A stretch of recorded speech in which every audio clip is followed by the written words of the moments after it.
محمد صلی اللہ علیہ وآلہ وسلم۔ آج ہم سنیں گے درود پاک کی فضیلت۔ کیا سنیں گے؟ یہ درود پاک یہ ایک ایمان افروز واقعہ جو میں آپ کو بتانے جا رہا ہوں۔ درود پاک ایسی عبادت ہے جو دنیا کے اندر بھی کام آئے گی اور آخرت کے دن بھی کام آئے گی۔ بغداد میں ایک تاجر رہتا تھا۔ کون رہتا تھا؟ بغداد میں ایک تاجر رہتا تھا جو کہ بہت مالدار صاحب ثروت تھا۔ اس کا کاروبار اتنا وسیع تھا کہ سمندروں اور خشکی میں اس کے قافلے رواں دواں رہتے تھے، لیکن اتفاق سے گردش کے دن آ گئے، یعنی کہ غربت کے دن آ گئے، غریبی آ گئی، تنگ دستی آ گئی، کاروبار ختم ہو گیا، قرضہ سر پر چڑھ گیا، ہاتھ خالی ہو گئے، قرض خواہوں نے پریشان کر دیا۔ ایک صاحب دین آیا، اس نے اپنے قرضے کا، ایک صاحب دین آیا یعنی کہ قرضہ لینے والا آیا، اس نے اپنے قرضے کا مطالبہ کیا۔ مقروض نے معذرت کی، لیکن صاحب دین نے کہا ہم نے تیرے ساتھ وفا کا معاملہ کیا تھا مگر تجھ میں وفا نہیں پائی۔ مقروض نے کہا خدا کے لیے مجھے رسوا نہ کریں، میرے ذمہ اور لوگوں کے بھی قرضے ہیں، آپ کے ایسا کرنے سے وہ بھی بھڑک اٹھیں گے، حالانکہ میرے پاس کچھ بھی نہیں ہے۔ صاحب دین نے کہا میں تجھے ہرگز نہیں چھوڑوں گا، اور کہا کہ میں تجھے ہرگز نہیں چھوڑوں گا۔ اسے عدالت میں قاضی کے ہاں لے گیا۔ قاضی صاحب نے پوچھا تو نے اس سے قرض لیا ہوا ہے؟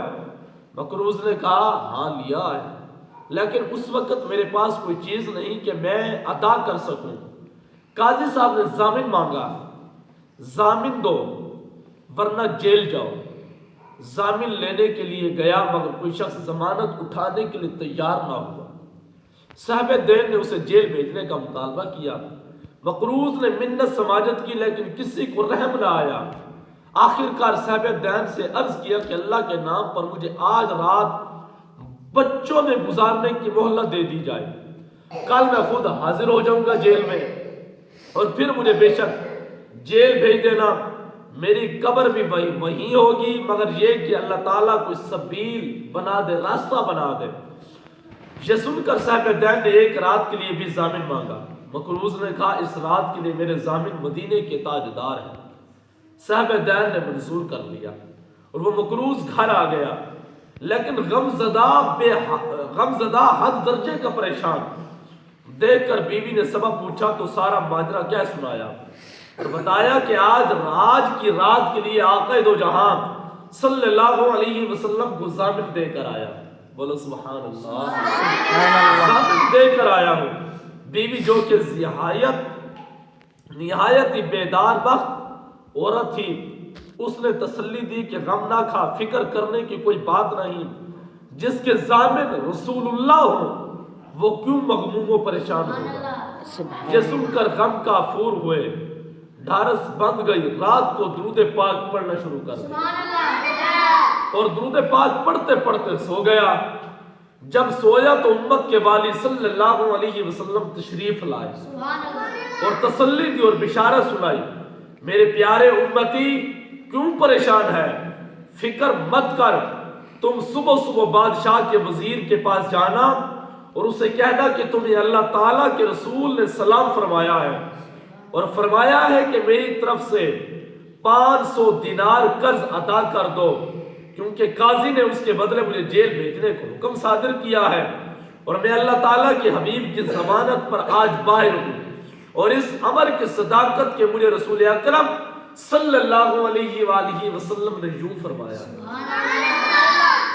اس کی نشانی یہ ہے کہ آپ محبوب کبریا صلی اللہ علیہ وسلم پر ہر رات 1000 مرتبہ درود پاک پڑھتے ہیں، لیکن گزشتہ رات آپ کو غلطی لگ گئی اور آپ شک میں پڑ گئے کہ پورا 1000 مرتبہ پڑھا گیا ہے یا نہیں، حالانکہ وہ تعداد پوری ہی تھی۔ یہ فرما کر امت کے والی تشریف لے گئے اور وہ مقروض بیدار ہوا، بڑا ہی خوش تھا، مسرت سے پھولا نہیں سماتا تھا۔ صبح نماز پڑھ کر وزیر صاحب کی رہائش گاہ پر پہنچا تو وزیر صاحب دروازے پر کھڑے تھے اور سواری تیار تھی۔ پہنچ کر فرمایا السلام علیکم وزیر صاحب. اور وزیر نے سلام کا جواب دیتے ہوئے پوچھا کون ہو, کہاں سے آئے ہو؟ فرمایا آیا نہیں بھیجا گیا. سبحان اللہ. آیا نہیں بھیجا گیا ہوں.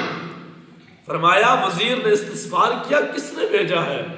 فرمایا مجھے اللہ کے رسول نے بھیجا. سبحان اللہ. کس نے بھیجا ہے؟ اللہ کے رسول نے بھیجا ہے. پوچھا کس لیے بھیجا ہے؟ فرمایا اس لیے کہ آپ میرا قرض ادا کر دیں, 500 دینار ادا کر دیں. جب وزیر نے نشانی طلب کی تو سید العالمین صلی اللہ علیہ وسلم کا فرمان سنا. سبحان اللہ. وزیر صاحب سنتے ہی اسے مکان کے اندر لے گئے اور بہترین جگہ بٹھا کر عرض کیا ایک مرتبہ پھر مجھے میرے آقا کا پیغام سنا. سبحان اللہ. اور بہترین جگہ بٹھا کر عرض کیا ایک مرتبہ پھر مجھے میرے آقا کا پیغام سنا دیجئے. وزیر نے سن کر باغ باغ ہو گیا اور اس آنے والے کی دونوں آنکھوں کے درمیان بوسہ دیا, یعنی کہ پیار کیا. یہ رحمت دو عالم امت کے والد صلی اللہ علیہ وسلم کی زیارت کر کے آیا ہے. نیز وزیر صاحب نے کہا مرحبا برسول اللہ صلی اللہ علیہ وسلم. پھر وزیر صاحب نے اسے 500 دینار دیے کہ یہ آپ کے گھر والوں کے لیے. پھر 500 دینار اور دیے, کہا کہ یہ آپ کے بچوں کے لیے. پھر 500 دینار اور دیے اور کہا کہ یہ اس لیے کہ آپ خوشخبری میرے لیے لائے ہیں. اور پھر 500 دینار پیش کیے. آپ نے سچا خواب سنایا. وہ مقروض یہ رقم لے کر خوشی خوشی گھر آیا اور اسے کہا اور ان میں سے 500 دینار گن کر لے گیا اور صاحب دین کے گھر آیا اور اسے کہا چلو میرے ساتھ قاضی کی عدالت میں چلو اور اپنا قرض وصول کر لو. جب قاضی کی عدالت میں پہنچے تو قاضی صاحب اٹھ کر کھڑے ہو گئے اور قاضی صاحب نے اس مقروض کو مؤدبانہ سلام پیش کیا اور کہا رات مدینے کے تاجدار احمد مختار صلی اللہ علیہ وسلم عالم رویہ میں تشریف لائے اور مجھے حکم دیا کہ اس مقروض کا قرض ادا کر دیں اور اتنے پیسے اتنے اپنے پاس سے بھی اس کو دے دے.